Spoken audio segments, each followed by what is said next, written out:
Hey, what's going on out there, YouTube? Hey, two different things is going on that first of all, before I get into my review of episode 2 of the Boondocks, I have to talk about what I wanted to talk about for the past 2 days now.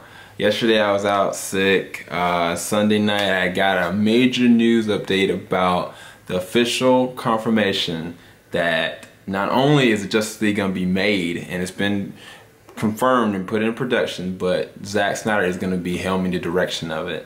And I know I've talked about it before, but when I heard before that the Batman Superman movie got pushed to 2016 instead of the initial date, which was 2015, I was like, why are they gonna do the delay? And then why are they gonna have the production going for so long a period of time? And my speculation was that they're gonna shoot back to back. I told you. Anyway, I'm gonna go into that in full detail a little bit later. I'm not feeling all that well, so I'm gonna try to make this review as brief as possible. But now, going into the Boondocks episode 2, I want to call it good times. It was a good time. It was a lot better to me. I feel like, honestly, I can't confirm or deny, but I feel like this episode was the first episode. This felt more like a premiere episode. It felt like it brought all the characters full circle. It even had an introduction of all the characters. Now, one thing I didn't do, I didn't pay much attention to the production and see who directed what, or if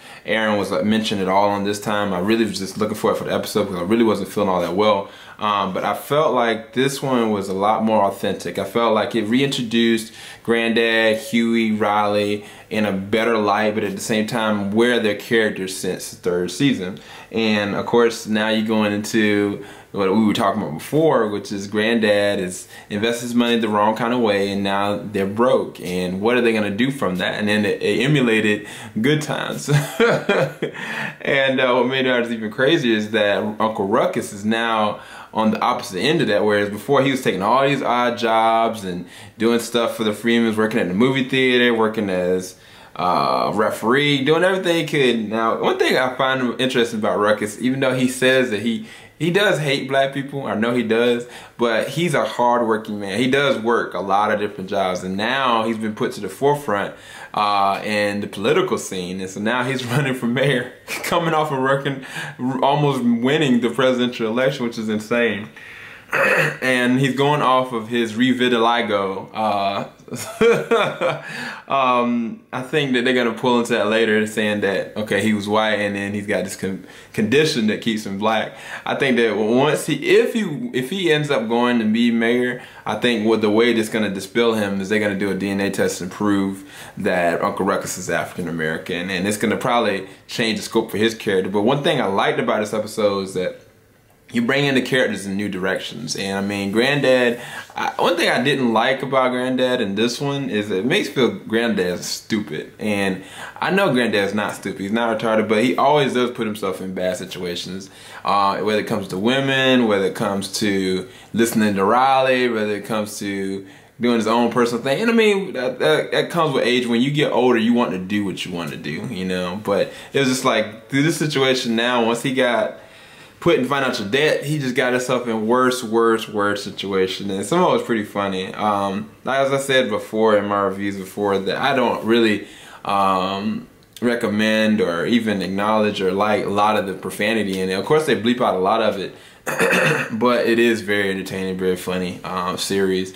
One thing I will find is that with this one, like I said, the characters, they get put into a whole nother arc. By the end of it, this can set the stage for the rest of the season if they choose to. They could choose to just have an episode where it's just like, that just happened and this is just messed up. You know how, like, you look at Looney Tunes and Wile E. Coyote is trying to go and take down the Roadrunner, and he actually catches the Roadrunner for once, and then the next time it goes on, continue. Instead of him have actually caught the Roadrunner and eaten him, they go and continue on to something else. I don't think they're gonna do that with this one. I think that this is gonna be by the end of what happens to the family in this one, and the introduction to one other new character, which is Onceler's son. Now everybody thought that Onceler's the once of the third was actually like his son. It's not, it's the third. You know, we've never seen Junior, and that's his dad. And so his dad is cutthroat, man, and he seems like a dangerous character for the Freemans. He seems like he has a lot of love for the Freemans, but it's like it's gonna be very interesting to see his dynamics of how he's gonna either help or maim the Freeman family, and how Huey and Riley are gonna have to deal with him, because he seems very dangerous, some of the things that he's done. But he's pretty funny. I'm not sure who the voice actor is, but he's pretty funny.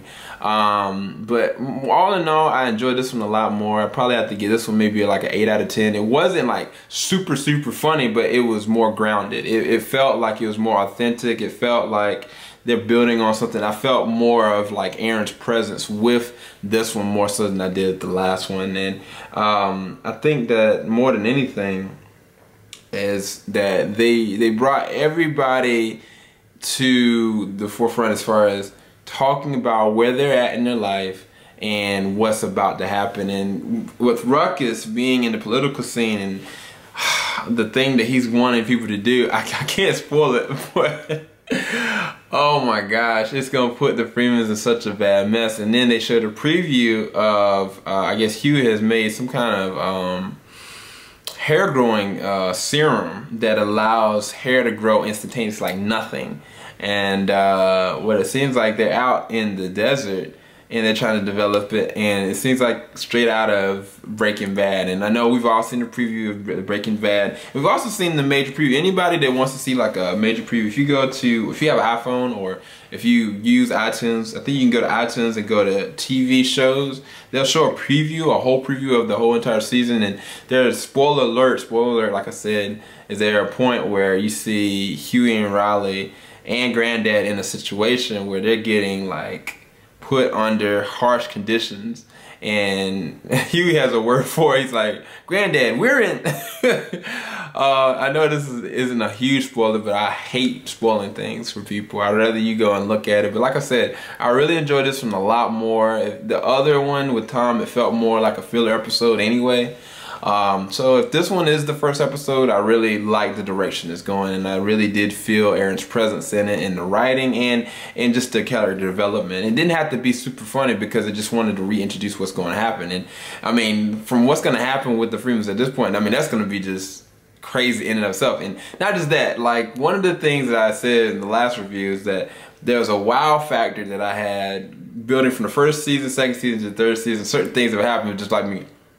And at the end of this one, I said, and so that to me, I was like, okay, the Boondocks is back. We'll see where this goes. So, but I'm not gonna say I'm gonna wait to the second episode. So I think this third episode is gonna happen soon. I think this is gonna be pretty funny. But I'm gonna wait to the fourth episode to see where the direction of how everything is gonna merge and mesh, and how Once Jr. is gonna affect everything. How Granddad is either going to learn from his mistakes or what. And then not just that, they even said in the beginning that they're going to leave Woodcrest. And I feel like they're not going to do that. And if they do, then where the direction they're going to do with the characters. And not just that, if they don't, then they'll continue into a fifth season potentially. But if Aaron's not writing it, if he's not co-producing, directing, they may not want to try to do a fifth season. So we'll see. We'll see. It's all up in the air. But again, this is my review for episode 2 of the Boondocks season 4. I know this is very short. I'm really not feeling all that well, like I said. So definitely keep your prayers up for SEL 0320. Y'all have a blessed evening, have a blessed night, have a blessed day. Later, everybody. If you haven't checked it out, go check out the Boondocks. Look at adultswim.com. I think you should be able to look at episode 2 potentially. And that's a wrap. Later, y'all.